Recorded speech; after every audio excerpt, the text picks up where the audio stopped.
Ladies and gentlemen, in a few seconds, we will be live on live stream from Iligan City National High School.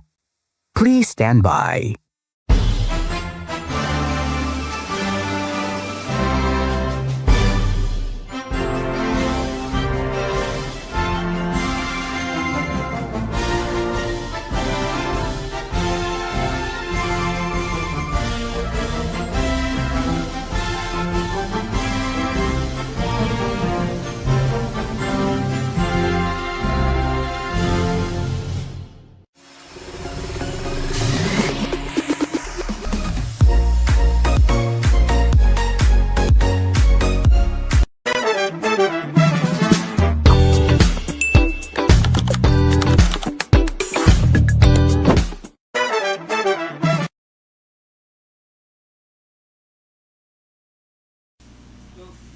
Magandang hapon, City High. Maligayang pagdating sa ating podcast live stream na pinamagatang Health Talk Iligan. Ako si John Wilson R. de los Reyes.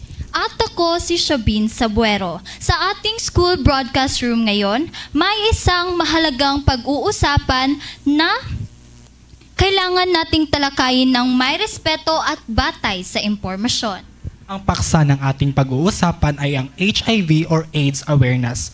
Layunin nito na magbigay ng tamang impormasyon, mabawasan ang mga maling akala at palakasin ang suporta ng ating komunidad dito sa Iligan City.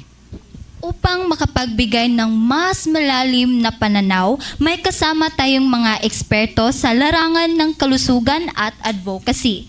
Handa na ba tayong magsimula? Yes. May karangalan tayong makilala ang ating mga special guest. Una, siya ang nagbibigay ng gabay sa mga patakaran sa kalusugan sa lungsod. Siya si Dr. Althea Luis D. Escobillo, RN, MD at NASPCP, Medical Coordinator ng City Health Office Iligan. In behalf of Dr. Escobillo, we have Mr. Gilbert G. Yap Jr. Hello po. Good afternoon. Ang susunod naman natin na guest ay isang leader sa paghubog ng kamalayan ng ating mga kabataan dito sa Iligan City. Siya ay President ng Iligan Youth HIV Advocates na si Mr. Elmer M. Masuta Jr. Mr. Masuta, Hello po. maraming salamat po sa pagdalo po sa aming panayam po. Ang huling guest ay isang direktang takapaglingkod sa mga taong may HIV.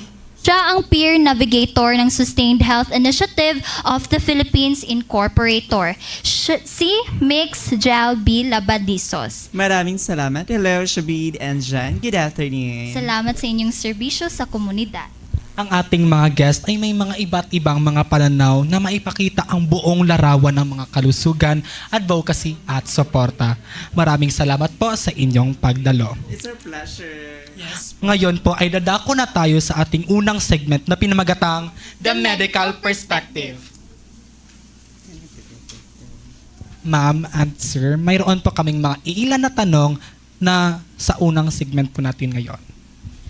Karon na mga henerasyon, especially teenagers, daghan jud kayo mahadlok magpa-test gumikan sa basin ma-expose or ma-judge sa mga tao. As an advocate, unsa dapat ang mga mahibal-an sa tanan about HIV testing and confidentiality? So, with regards sa first question, no, very important kayo, especially the youth, no, kay if you look at our data, the most affected age group is the 15 to 24 years old. So, they are the young people.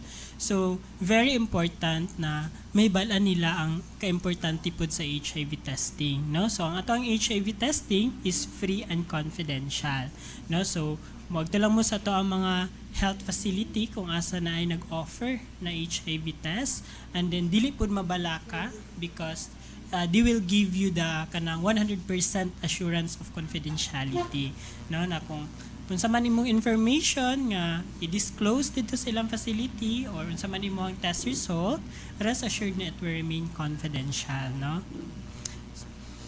So actually no, sakto tong giingon ni Sir Elmer, but to add sa iyahang statement, I would like to say na isa mong gud sa mga hinungdan nganong nagkataas ang stigma is because ang mga tao is wala sila kabalo kung unsa ang kalayaan ni HIV and AIDS, di ba? So, mao to siya, dapat kailangan ta nga makaibalutaan na, at the same time kung mahibalaan na nato kung unsa ang kalainan nila is of course kailangan po nato mahibalaan kung unsa ka importante ang HIV testing. And actually ang benefits man gud kung kabaluta or kanang naa natay knowledge sa pagpatest is makabaluta sa ato ang HIV status, which is also very important. Okay, so Indeed. Okay, so thank you po. So another question po. Na yung mga common misconception po na sa karon na mga tao po nga if daw ang tao affected daw sa HIV is dili daw pwede magpadayon mo eskwela or mo trabaho. Unsa ni siya katinuod po, or please po clarify this po nga mga scenario po. Okay, so that misconception is a misconception, no? So, kinahanglan nato mahibalaan nga kung ma-diagnose ta with HIV, it's not the end of the world jud sa person nga na-diagnose with HIV. Kay tungod, with the advent of our kanang mga mga technologies, no, nga na-invent nato, naka-come up ta with the antiretroviral treatment. Kung asa, if ma-diagnose ta with HIV, they can proceed to treatment. So ang treatment, yung trabaho, is isuppress niya ang virus nga naa sa usa ka person nga na-diagnose with HIV. And then, kung ma-suppress na niya, pwede nga maabot ang time kung asa ang usa ka tawo nga na HIV is maagto siya dito sa undetectable status. So for example, nag-treatment ang usa ka tawo nga na siya HIV. After 6 months of treatment, kana siya is mo undergo siya og viral load testing. So ang kanang viral load testing dira makita kung unsa kataas ang level sa virus ni HIV sa iyang lawas. So karon kung ang iyang result is not detected na ang HIV, pasabot ana is undetectable na siya. So ang kanang undetectable mo equal na siya to untransmittable. So moabot ang time nga ang usa ka tawo nga on treatment with HIV, adherence siya sa iyang treatment, moabot ang time nga dili siya makatransmit through sexual contact. Singon ana ang naka-nice. And din mao po na ang kinahanglan masabtan sa community kay maka-help na siya nga ma-reduce ang stigma towards sa mga tawo nga na-diagnose with HIV, na? And then dili pud pasabot na kung ma-diagnose ka with HIV is dili na ka maka-push through sa imong mga gusto buhaton, like for example, pag-eskwela, no? Dili pwede nga ma-stop ka. Kay nganuman dili man mahimo kang kanang not capable na nga mulaka, mayon ana. And then mo na siya ang misconception. Ang isa po na naka-associate na ang misconception is, hala, naka-HIV. Ngano na amang ka diri? Ngano galakaw-lakaw mong ka? Dapat ga-isolate ka. No? Mo na siya ang common. So wala nila magud na sagtan nga na treatments HIV. Nga ang katong tawo nga na HIV, they can still live a normal life. No? So wala joy sabi ni malahi sa ilaha, di ba Sir Gilbert? Yes, And Max Gel? Okay. So, tinutunggi nga ni Sir Elmer, no, and it is very important nga kailangan mahibalaan nato nga there is a treatment when it comes sa HIV, at the same time no nga mahibalaan nato katong U is equals to U. So, i-add lang po ni nako, no, especially sa mga students here in Iligan City National High School. Wow. Okay. So, especially katong mga students nga na-diagnose with HIV na dili ta ngay mabalaka kay aside sa naatay treatment na magutay balaod pod, no, the Republic Act 11166. So kana siya nga balaod, wala giingon dadto nga kung naa ka HIV means dili nakapasud sa eskwelahan. So sa mga students sa Iligan City National High School, no, nga especially if ever manggani, of course, we hope nga dili jud as much as possible malikayan nato. So dili lang jud ta ngay mabalaka kay dili man ta na dili ta kanang ipastop sa eskwelahan para dili ta maka-push through sa atong sa pag-eskwela. And yes, of course, I would like to affirm those statements shared by Sir Elmer and Sir Gilbert. And to add also, sa context po sa ilang mga gipang share, there is really beauty of life that must still continue.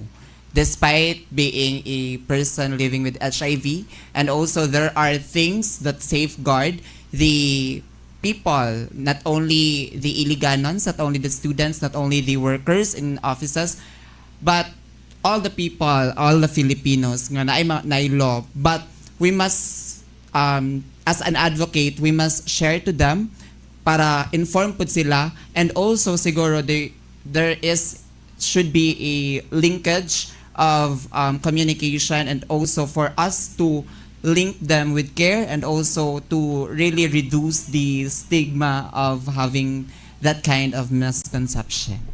Yes po, and na pa ko i-add. So, sa ato ang mga online viewers, atong listeners, no, so kung unsa man gani atong ma-learn karon, much better po nga ato po ni siyang i-share sa atong mga kaila, kay it is also one way nga ma-stop na to ang misconceptions when it comes to HIV and AIDS. Yes, no? So, lastly is kinahanglan nato masabtan pod na dili jud pwede nga kung ma-diagnose kag HIV dili nakapeskwelahon or dili naka makatrabaho, no, since we are protected sa tong HIV law. And then of course kinahanglan pud nato masabtan nga free ra ang treatment, no? So kung ma-diagnose dili pwede nga magstay lang ka sa balay, dapat mo access sa treatment kay free ra siya under sa tong HIV law. In connection to that, para sa mga students, unsa ang mga steps na pwede buhaton para maprotektahan ilang health without violating the rights of others? Okay. So sa question na unsa ang pwede buhaton, no, nga para malikayad ang kaninga sakit, no, without violating the rights of others. Perfect. So kana siya number one, of course, nato yung mga gina-follow, no? Si DOH is na siya mga kanang gina-promote ng mga preventions na pwede nato siya i-apply sa to ang self, no? Kay karon nagkataas ang ato ang cases sa HIV because the number one gaps and barriers is the lack of education. So mo na siya, mo nang dapat we need to be educated.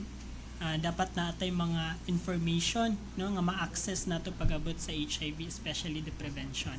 So ang ako lang i-highlight nga prevention is ang PrEP, no? So mo ni siya ang wala pa pud na introduce jud sa community. Unsa dining PrEP, no? Kay ang common question is naabay vaccine sa HIV, no? So the answer is wala, no? But naay pre-exposure prophylaxis or commonly ginatawag nato og PrEP. So ang PrEP usa siya ka klase nga antiretroviral drugs. Kung asa pwede nato siya imnon kung wala tay HIV para ma-prevent nato si HIV. So si PrEP is free ra pud siya sa ato sa City Health Office ug sa other na treatment hubs. In Iligan City natay tulo ka treatment hubs, City Health Office, sanitarium ug sa City Hospital. And then napoy other na mga preventions na pwede ma-share ang ato ang mga kauban sa Okay. Okay na, so aside from katong PrEP nga giingon ni Sir Elmer, so kabalo ba mo? Char. So ana si Abraham Maslow sa iyang hierarchy of needs. Oh, ana siya dito nga ang sex daw is a physiological needs. So kumbaga, before ta mo proceed sa next stage is dapat ma-fulfill nato siya. And of course, nature na siya sa usa ka tawo nga maka-undergo ing ana nga mga activity, no. So, the only thing that I could say is aside atong PrEP is of course to always practice safe sex, no. So, bahala man ganig nag-take ta og PrEP, dapat nagagamit siya punta og kanang correct and consistent use of condom at the same time. Kay ang PrEP man good, we are only protected sa HIV but not sa other sexually transmitted infections.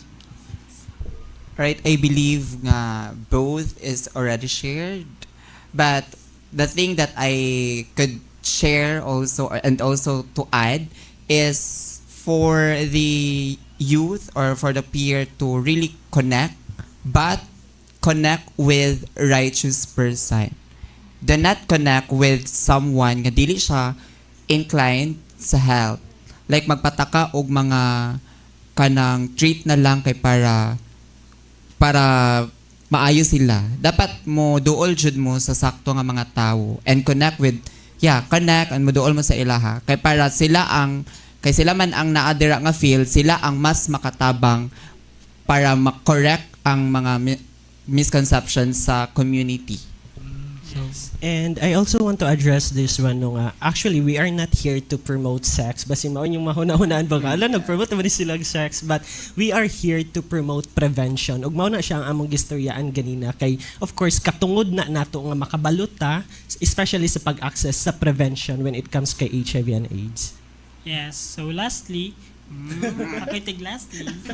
So lastly is ang katunggi share nila no sa ako kang Sir Gilbert kang mixed gel mo to atong gitawag nga combination prevention no. So if ever na ay mga preventions nga dili fit sa atoa no sa atoa sa person, then we can choose other prevention. So ingon anak ka giving perfect ang ato ang preventions na yung mga alternatives na yung options ingon ana. So mao nang ang ato lang yung button is access the prevention for the better life. At the same time, para malikayan jud siya, focus lang sa jud ta sa atong studies, no? Especially sa mga students, focus ta sa unsaon nato pag-achieve ang atong goals in life. Join organizations that promote these advocacies, and then it will also contribute to your personal and professional growth. And as someone in the education pagyudpod nga field, kay always fact check things kay na ay mga posted online nga we believe is true but it is not. So always fact check things and always communicate with the righteous person. Grabe jud ka informative inyong mga answer po no. So ngayon tutungo naman tayo sa ating pangalawang segment na pinamagatang Advocacy and Community Support. So I have this kaning question sa inyo pong mga karanasan or experiences po sa pag-health po sa youth po is na ba may mga kanang challenges po og unsa giunsan yun ni pag-solve na mga challenges po sa pag-help sa mga youth po or mga people po with HIV po. Also, as a person nga directly nag-handle pod sa ila as HIV case manager no sa City Health Office, lahi-lahi ng mga challenges ang amo ang naga-encounter no. Every clients or every patient is lahi-lahi ang among naga-encounter, especially the youth no. So ang pinakabata nga na-diagnose with HIV sa Iligan City is 16 years old no. So the number one challenge dira is ang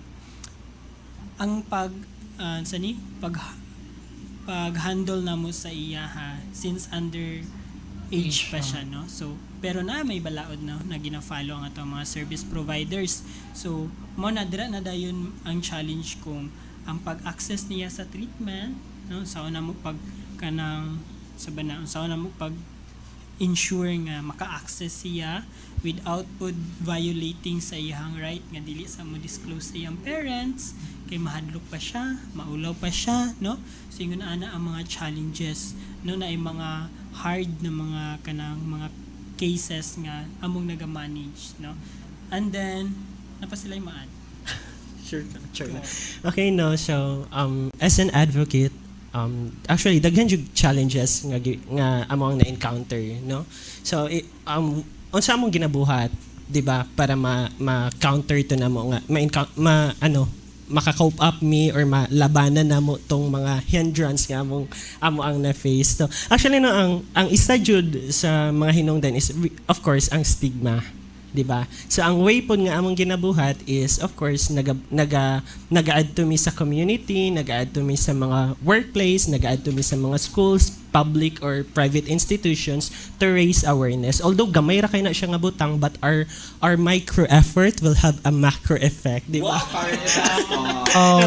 At the same time pod, katong giingon ako nga nag-add to me sa mga outreach kay naga-testing me. No man na siya mong ginatawag nga community-based HIV screening. So ang purpose pod ana no aside sa naami matas makabalo ang mga tao silang HIV status is para ma-normalize pod nato ang HIV testing. Yes, indeed. And to add, as part of the LGBTQIA+ community, no, and as really in the spectrum, I classified myself as transgender. And in the community manggod, ang pinaka dako jud nga challenge gyud gihapon is kadang naglay ang stigma and discrimination sa community within the community. Kay naay uban nga mga trans good pod nga mga sisters kay dili mo access na oy ngano mang mo access man mi ana, 'di ba? Pero dapat manggod sa to ang mga trans sisters and trans brothers pod kay they should really access the services available para pod na sa ilang kaugalingon and para pod makahibalo gid sila silang status, and that is really a challenge gid pod. That's why the visibility of someone who can connect with them kay is murag vital siya nga role ba kada bitong kung comfortable ba sa person kay murag ay gusto ko magpa-test kay na kaila aside sa kaila nimo siya, part man gud siya sa community, di ba? So factor siya. So kung kada palang daan, we can combat the stigma and discrimination nga ay pwede di ay ko makatest kay naaman di akong friend dira siya man di ang muhatag sa services. So for those trans nga sisters and brothers naman sa community, do not be afraid to access the services provided by different organizations, especially the City Health Office. Yes, so to add also with the kanang unsa tong mga challenges na encounter sa tong mga people living with HIV, aside from the stigma and discrimination associated with HIV, ang isa po dira is ang kanang mga socio-economic factors, no? So for example, na-diagnose ka with HIV, dayan wala kay trabaho, no? Wala kay ma-support sa imong kanang journey sa pag-enroll sa treatment, although free ang ato ang mga laboratories, mga medical and diagnostic services, but they still have kanang other needs, no, nga ma-sustain pud siya, no, especially ang pag-sustain sa healthy lifestyle ingon ana.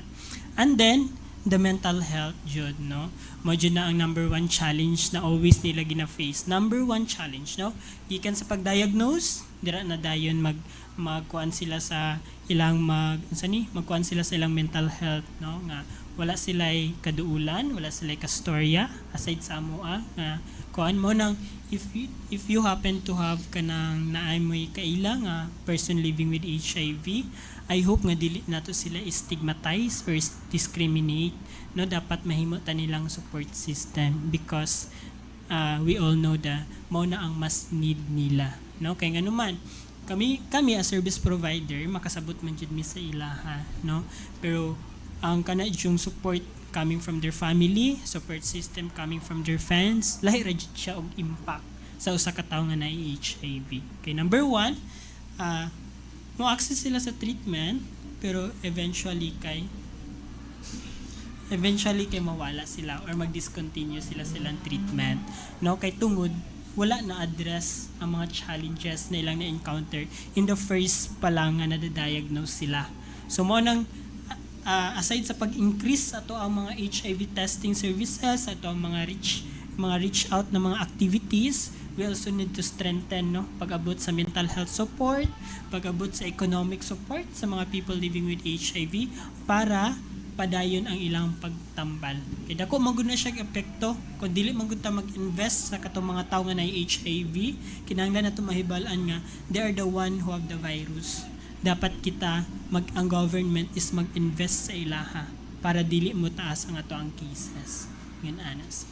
Tinuod yun na Sir Elmer kay di ba kata sa mga ipang mention katong sa mga challenges nila, so of course bantog kami pod as an advocate i-continue dyan na mo ang pag-advocate ani kay for the information of everybody gamay ra kayo ang ga-advocate og HIV and AIDS. Yes. So if we will not fight for them, then the question is who will.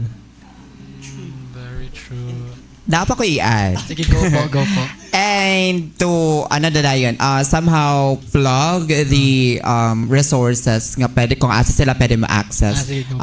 First and foremost, pwede sila mo given sa kato nga mga challenges nga among na-shared yun, no, stigma, discrimination, and others, we can continuously combat these challenges by reaching out sa City Health Office, sa mga advocates, sa mga service providers, sa Sustained Health Initiatives of the Philippines, and also the Iligan HIV Youth Advocates. And also there are, of course, we are in an online world, mangyud po right now in this age. The people of Iligan and the students, workers could really connect through online pages sa CHO, sa Iligan Protects Upscales, and I believe that's kada siya.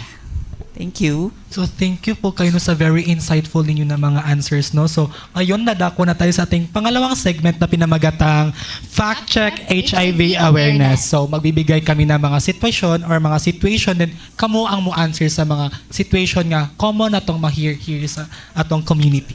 So first, Na ay isa ka misconception. Pwede ba daw makuha ang HIV kung mag-share mo og kaon sa like sa isa ka plato or in anang mga instances? So the situation ba siya? Yes. Okay. So kana siya is ay siya obviously. So ato ang tubag ana is dili jud siya makuha through sharing of foods, kitchen utensils, mga baso or kutsara. Kay si HIV manggod dili siya kanang dili siya transmittable through ana na mga means, no? So ang HIV matransmit ra jud siya number 1 through kanang sexual transmission, no? It could it should be the unprotected and penetrative sex. And then the number 2 is Ang pangkadua is infected pregnant mother to her child transmission. Like for example, kung ang buros nga mama na siya HIV, so pwede siya makuha sa bata. It's either during sa development sa tiyan or during sa delivery, sa pagpanganak. What if masamad si baby? So kato siyang samad, pwede ito siyang mahimog portal of entry sa virus or during sa breastfeeding, especially if na ay mga lasa si baby and etc. Kung notable ang check kang mata sa mata, ngipin sa ngipin. Ang matransmit po ng HIV sa dugo. Blood to blood nga. Yeah, blood to blood. So, matransmit siya sa blood to blood. So, kana siya nga misconception is wrong. yes, so mo nang kinahanglan nato masabtan. Mao pud na ang beauty ng ani na mga talks, no, or mga show. Kay tungod diri nato ma-correct kung naamang gani mga misconception nga naka-instilled na sa atoan, no? yeah. So mo nang dapat timan-an nga dili makuha si HIV through sharing of foods, kitchen utensils, mga baso, kutsara, unsa pa na mga gamit dira, mag-share ba mo no, mag-share ba mo og mga baso, no? Kaldero, kalaha, dili siya makuha ana. okay, so very thank you po no for clarifying that sa aning misconception. So nanaputi another misconception po. Oh, yes po. Tani siya po if ang tao daw mo undergo daw sa treatment is makatakod na ba daw na siya or dili na? Okay, so that's answer the question itself. I did it wrong. So, muna akong na-share kaganina, no, na if a person is diagnosed with HIV and then mag-proceed siya sa treatment, ang naka-nice manggod ani kay ato ang treatment kay dali ra kay siya mo suppress sa virus. Wow. Yes, because new ang ato ang mga regimen or ato ang mga treatment, no. So, ang ato ang treatment first is ma-access siya sa ato ang tulo ka treatment hub. The Iligan City Health Office, the Ilig Care Hub. Pakpakan na to City Health Office. Located. Located at our new location. Where po? Where? I just search. Malocate siya sa BIR, near BIR. Kadumdum mo sa BIR? Wala. Perfect. So, pwede mo musakay og Del Carmen, Medical, or San Miguel, or St. Mary. And then dito na dahil mo pag-search. So, joke lang. So, located lang siya sa BIR. Tapat sa BIR kay naay ka ng kuan. Tapat sa BIR kay naay ka ng sani? Task Force. Iligan. Dayon tapat din dira dayon ang LGU Carpool. Dira mi located sa mong new location. Okay, and then ang kaduha is ang Vitality Care Hub. Located siya sa ato ang Gregorio T. Luch Memorial Hospital. And then ang last is ang atong pinaka-una nga treatment hub sa Iligan City. Naa sa EMCI or Adventist Medical Center Iligan na Haven po diyang pangalan. So dira ma-access ito ang mga treatment. And kung mag-treatment again, kung adherence siya, pasabot sa adherence is nag-adhere siya sa treatment, no? With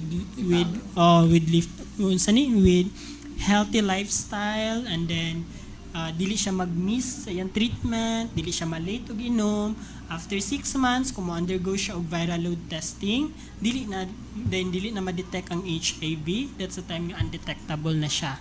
So undetectable is always equals to untransmittable. Pasabot is there is a zero risk of passing the HIV sa iyang sexual partner. Wow. So mo na dira ma-answer nga magkaanak pa ba ako? Very personal question. So magkaanak ba ko, no? Maka-partner pa ba ko kung na ako HIV? So that's the answer. No, na IU is equals to you. Nga kung mag-treatment, mahimo kang undetectable with the virus, then it's no longer transmittable through sexual contact. Okay? So pwede manganak. No? Kung manganak, dapat lang po maintain ang status nga undetectable. Para dili mapasa-pasa. Okay? Sige, ipasa na to diri pikas. So, maato siya, no? So, the question is, kung ang usaw daw kataw nag-proceed og treatment is, makatakad pa ba siya? So, maato siya gi-answer na to siya ni Sir Elmer. So, to share knowledge na lang po, no, especially sa itong mga online viewers, natin ginatawag nga 4 principles kay HIV. So, muna siya itong ginatawag nga ESSE. Exit, sufficient survival, and entry. So, kailangan ka ng upat is ma-follow. So, if any of those 4, dili siya ma-follow, walay takod mahitabo. So, dadto pa lang sa sufficient, kung nag-proceed, nag-inom siya og tambal, walay takod mahitabo. That's all. Connect it all. Then, the virus kay dili siya mapasa. Let us always remember, U is equals to you. So, Dayon na ay very, very, very common misconception. Ang pagkakaroon daw ng HIV ay parang kamatayan na agad. So, what are your... like, unsa yung opinion about ana po? Nga very, very common siya nga misconception and murag madungog jud siya sa mga everywhere jud po Yes. here sa tong community. So, actually before, murag mahulog siya no nga kung atong lantawon ang mga kanang experience ato ang mga tawo nga na HIV before is mahulog jud siya nga murag mamatay na dayon no because of the absence of the treatment no. So not until na ato ang mga NGOs no, I'm very proud because I'm from the non-government organization and of course our community-based organization who fight for the treatment no a long time ago no. So mo nang nagka-treatment dayon mo nang ang tubag dira HIV is no longer a death sentence because of the treatment. And may clarification, may addition po. Yeah, so that's why it is very important na makaibaluta nga there is a treatment for HIV, no? Kaya ang kana magun nga treatment or the antiretroviral, ang purpose maguna na is iyang ginasuppress ang virus inside sa iyang host. For example, once ang HIV makasulod siya sa lawas sa usa ka tawo, managhana siya. So, kung managana siya, of course, na siya kapasidad nga gubon ang natural nga depensa sa usa ka tawo, which is ang immune system. So, kung maguban ang immune system, it will progress to AIDS. That's the time nga maingon sila, na siya HIV, so mamatay na jud na siya. So, because sa tambal, no, nga gisuppress niya, so katong siya sa HIV, dili na to siya ma-progress to AIDS. So, it will still remain HIV. At the same time, katong tawo nga na HIV is wala siya bation nga mga sakit-sakit. And magpuyo lang siya, makalive lang siya nga normal as same sa mga tao nga walay HIV. So yeah, it is very important ka dapat makaibalo jud nga naay treatment kay HIV. And then HIV is treatable but as of now not curable. Indeed, HIV is no longer a death sentence. It's because of the advancement of the treatment.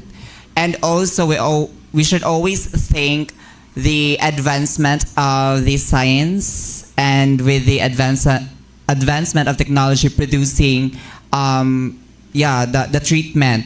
And because without science and the technology of today, dili ta maka-advance nga maka-provide ta og treatment to the person living with HIV. And we should always debunk that statement nga HIV is a death sentence because we as an advocates and we as part of the NGO and the LGU always believe that we should always go back to believe that there is still beauty in life even if that person is living with HIV. Thank you kayo sa pag-clear sa misconceptions, no? Kay mao jud na ang permi madungog sa mga tawo if naay makadungog nga naa siya HIV dayon. Mao na jud dayon na ang kanang ma-say sa mga tao. Para naman sa manonood, marami pong salamat po sa inyong pagdalo. Huwag kalimutan i-like, i-share ang aming podcast. Hanggang sa muli, ito si John Wilson R. De Los Reyes. At si Shabin Sabuero. Hanggang sa muli! Yay!